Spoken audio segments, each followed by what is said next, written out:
morning students, myself Indira Jain from Bharati College of Engineering and Technology, Durg,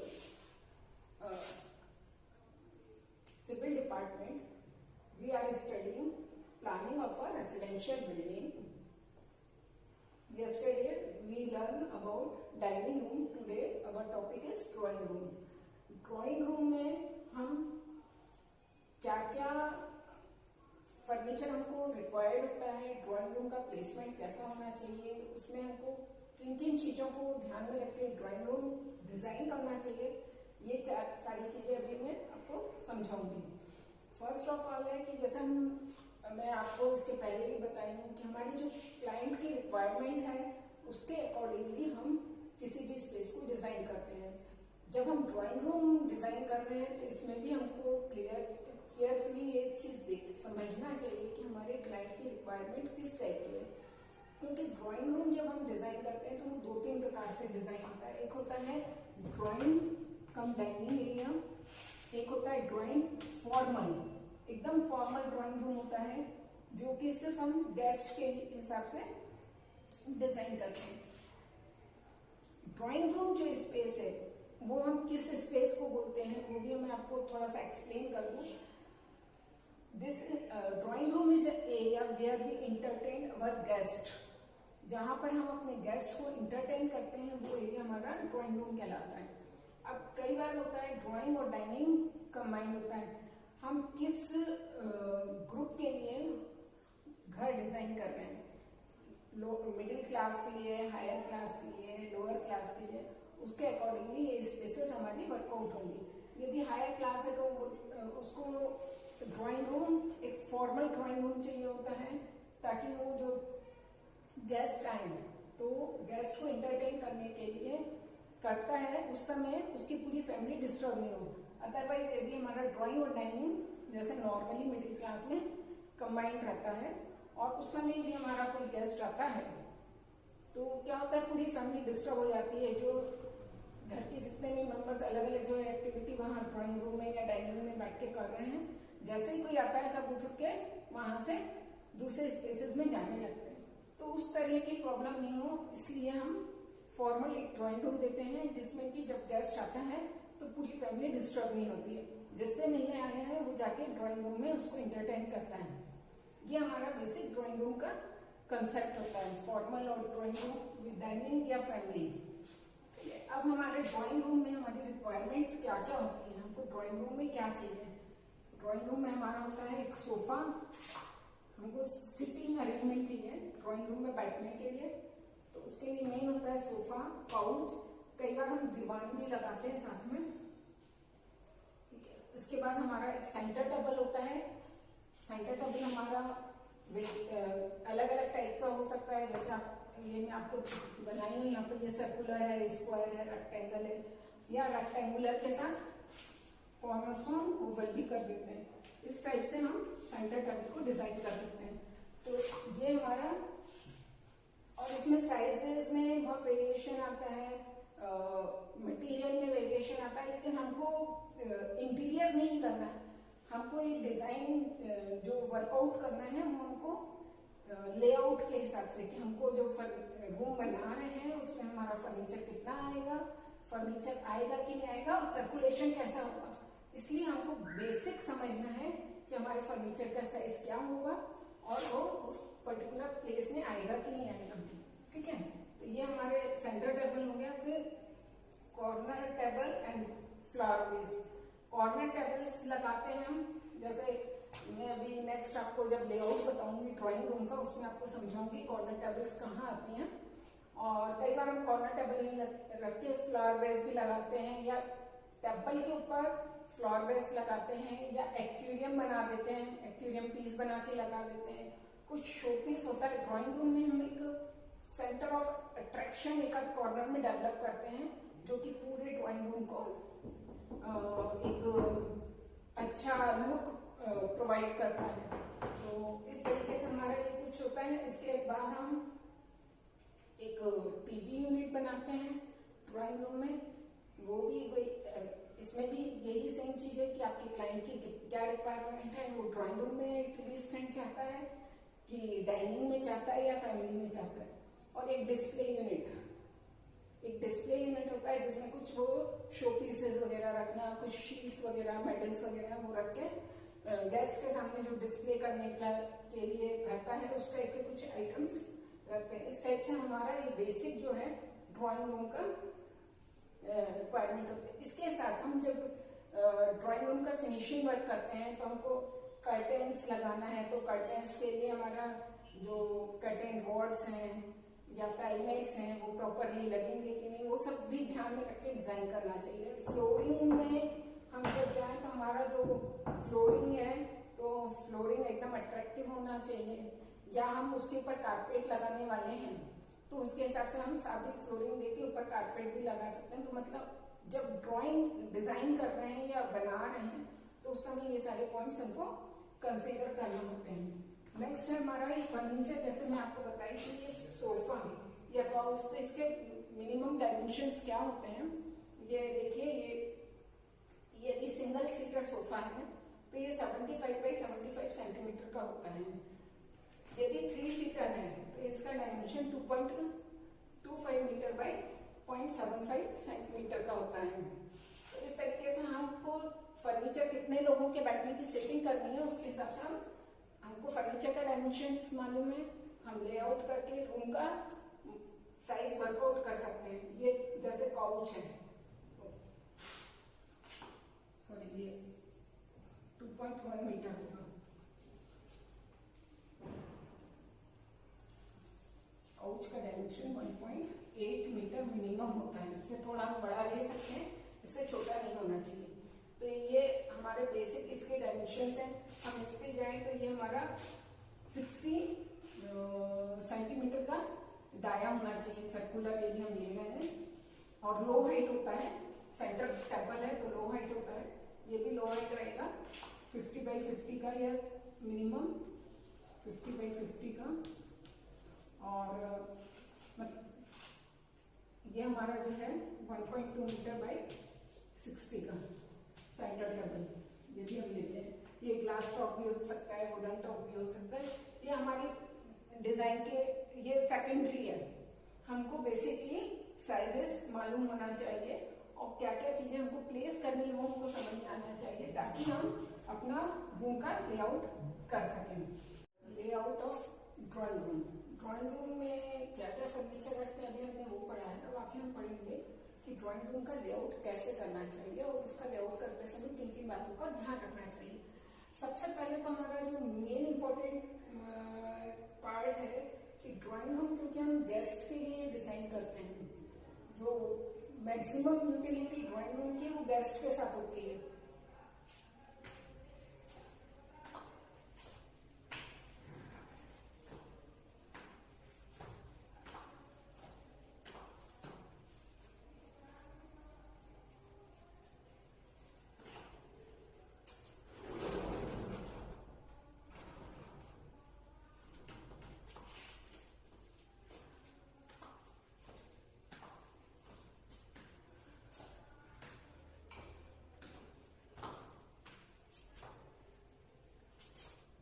next हमारा आता है planning of drawing room. Drawing room को plan करते समय या उसमें फर्नीचर लेआउट करते समय हमको किन किन चीजों का ध्यान रखना चाहिए, और कुछ प्लान्स में मैं आपको बेसिक प्लानिंग करते समय क्या प्लस हो सकता है क्या माइनस हो सकता है वो वाले पॉइंट्स भी बताऊंगी। तो जब हम ड्राइंग रूम की प्लानिंग करते हैं तो जो फर्स्ट में हमारा या किसी रेसिडेंस की प्लानिंग कर रहे हैं तो फर्स्ट जो पॉइंट होता है वो हमारा ये होता है कि ड्राइंग रूम जो है हमारा वो एंट्रेंस के पास में हो, ताकि जो भी गेस्ट आ रहे हैं वो डायरेक्ट ड्राइंग रूम में एंटर हो जाए थ्रू वरांडा या through entrance lobby without disturbing any other room of the house, right. तो जैसे मैंने ये एक रूम लिया है, इसमें ये वाली लाइन तो थोड़ी ज्यादा ही है, ठीक है, और इसमें कॉर्नर से एंट्री करी हूँ। कॉर्नर से एंट्री करके हम ड्राइंग रूम का प्लेसमेंट कैसे कर सकते हैं। ये मेरा वरांडा है, सामने का ये वाला पार्ट है, दिस इज वरांडा। इस वरांडे से हम यहाँ से एंटर होते हैं। यहाँ से एंटर होते हैं तो हमको ये कॉर्नर एक मिलता है जिसमें एक छोटी सी सिटिंग करी हूँ जिसमें 3-4 लोग ऐसे छोटी चेयर्स लगा के या छोटे वाला सोफा कोजी वगैरह लगा के बैठ सकते हैं। ये एक इनफॉर्मल टाइप का एक सिटिंग हो जाती है। कई बार क्या होता है, हमारे घर में गेस्ट बैठे हुए हैं ऑलरेडी और कोई थर्ड पर्सन आ जाता है ऐसे किसी से मिलने, तो उस केस में ये यूज होता है। या कभी हमारे पास कोई 2-3 मिनट के लिए बात करना है, या कोई वर्कर लोग आए, कुछ ऐसे लोग आते हैं जिनको हम प्रॉपरली ड्राइंग एरिया में जाके नहीं बैठाना चाहते, फिर भी हमको उनको एंटरटेन भी करना है और उनको पूरा टाइम भी देना है, तो उस टाइप के केस के लिए हम इधर एक सेकेंडरी यूनिट डिजाइन कर सकते हैं सिटिंग का। एक तो ये पार्ट होता है। दूसरा, इसमें आप देखेंगे कि मैंने यहाँ से एंट्री ली है तो ये एक छोटी सी कोजी सिटिंग बन गई। फिर हम जब इधर आते हैं तो ये मैं दीवान या कोजी हम यहाँ रख रहे हैं, काउच, दीवान या काउच हम यहाँ रख रहे हैं, और ये हमारा सोफा सेट है 3 सीटर एंड 2 सीटर। कॉर्नर्स में मैंने ये कॉर्नर टेबल्स प्रोवाइड किए हैं। ये स्क्वायर ली हूँ मैं, हम इसको सर्कुलर भी ले सकते हैं, डिपेंड्स करता है कि हम किस तरीके से उसका टेस्ट कैसा है हमारा। हमको इंटीरियर में ही करना है, राइट, लेकिन हम ये प्लेसमेंट इसलिए करते हैं ताकि हमको इस प्लेसमेंट से सपोज यहाँ पे हमको 8 लोगों के बैठने की का अरेंजमेंट करना है ड्राइंग रूम में। अब उसको करने के लिए हमको कितना एरिया चाहिए है, सर्कुलेशन कैसे होगा, मिनिमम रिक्वायरमेंट कितनी है रूम के साइज की, तो वो हम कैसे निकालेंगे कि हमको ये मालूम है कॉर्नर्स कितने का आएगा।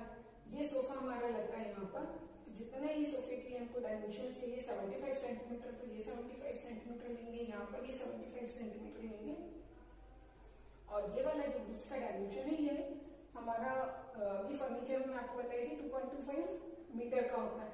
तो इस प्रकार से हमको यहाँ से यहाँ तक का डायमेंशन मिल गया। ये 2 सीटर है, ये 3 सीटर है, 5 सीटर ये हो गया हमारा। ये दीवान है या काउच है, तो यहाँ पर 2 लोग बैठ सकते हैं, और कुछ सेटीज हम यहाँ पर लगा के एक्स्ट्रा बैठने का प्रोविजन यदि हमको देना है तो इस तरीके से भी कर सकते हैं। ये मूवेबल रख सकते हैं कि जब हमारे पास ज्यादा गेस्ट आए हैं तो हमने ये सेटिंग यहाँ पर शिफ्ट कर लिया, अदरवाइज इसको यहाँ लिया है और इसको इधर इसके साथ टीवी के नीचे इसकी जगह बना के इसको इधर शिफ्ट कर दिया। इस तरीके से भी हम मूवेबल फर्नीचर लगा के एक्स्ट्रा सिटिंग प्रोवाइड कर सकते हैं। और अदरवाइज हमारे पास ये 4 छोटी चेयर्स हम यहाँ पर लगा के ये भी एक एक्स्ट्रा सिटिंग दे रहे हैं। ये जो वॉल है इसको थोड़ा सा जो इंक्लाइन किए हैं, इस वॉल के ऊपर हम यहाँ पर टीवी रख सकते हैं। टीवी का यूनिट हमारा यहाँ आ सकता है। तो इस प्रकार से ये हमारा एक ड्राइंग रूम के अरेंजमेंट है। इसमें हमारा जो सर्कुलेशन है इस तरीके से होगा।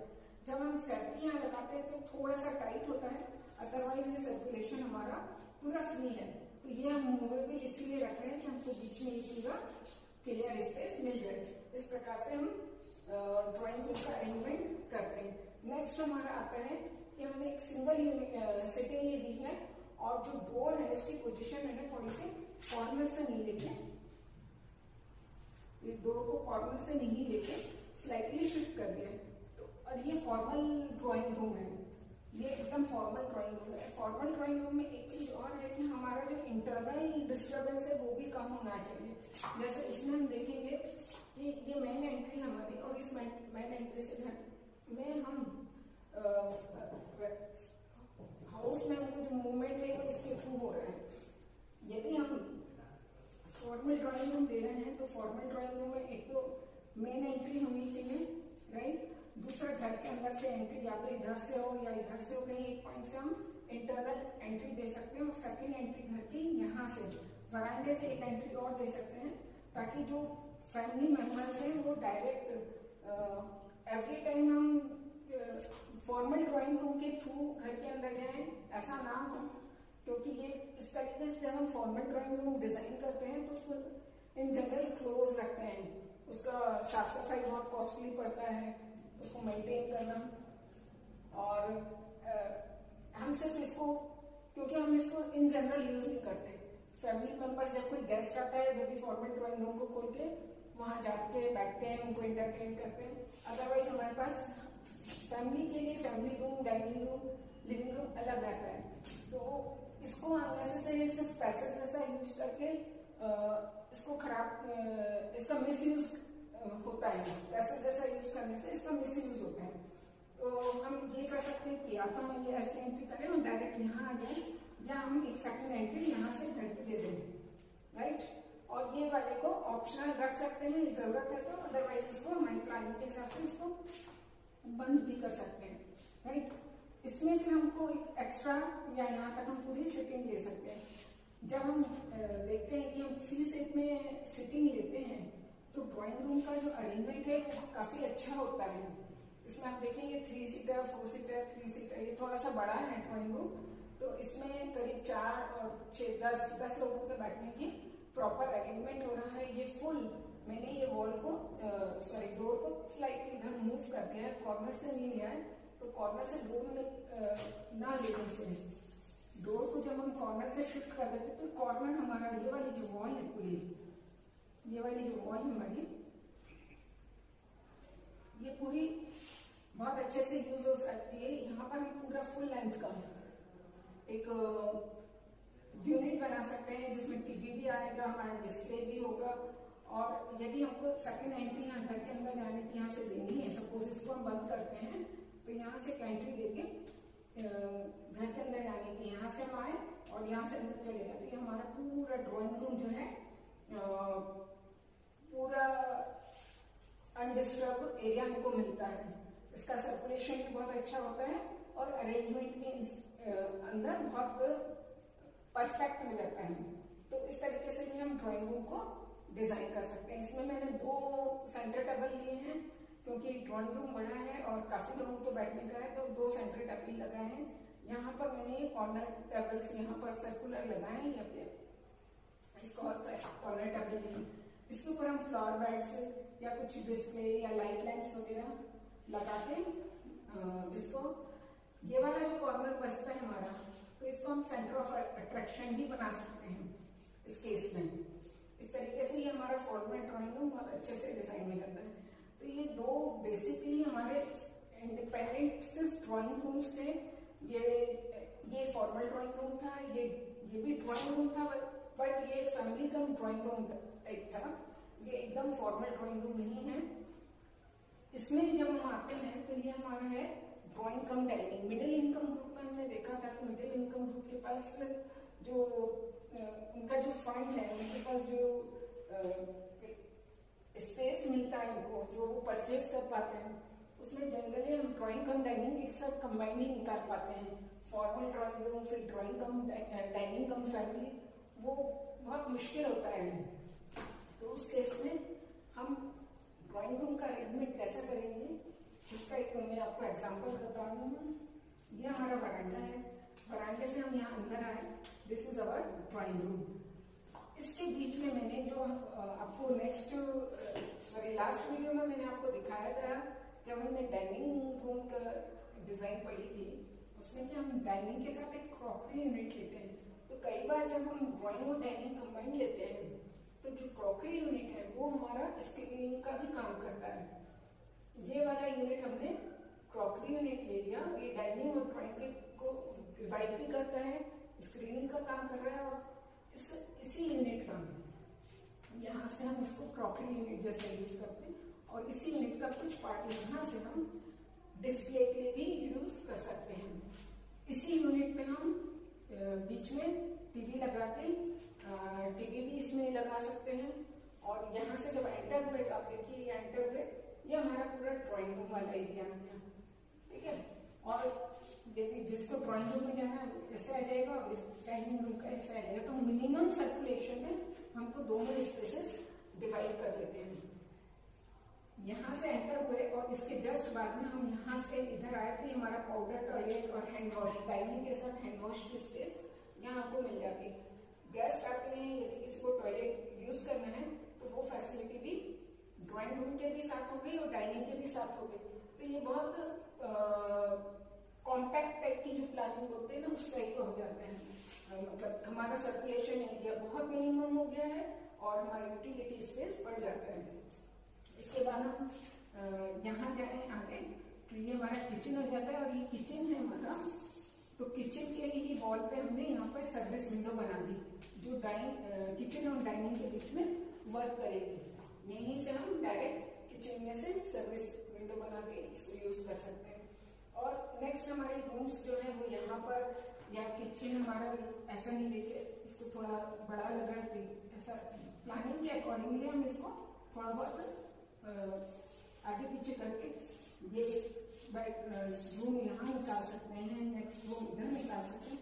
तो ऐसा भी देखेंगे हम, तो जो हमारा सर्कुलेशन है, यदि हम उसमें पैसेज वगैरह ना दें, बिना पैसेज के हम सर्कुलेशन एरिया मिनिमम कर सकते हैं। यदि हम पैसेज देंगे तो सर्कुलेशन एरिया बढ़ जाता है, और सर्कुलेशन एरिया कम करना मतलब हमारे जो डाइनिंग एरिया है उसी पे सारे रूम्स का आके ओपन होते हैं, वो सेंटर प्लेस जैसा काम करता है, तो उसी पे आके सारे हमारे रूम्स कनेक्टिविटी वहीं से होती है।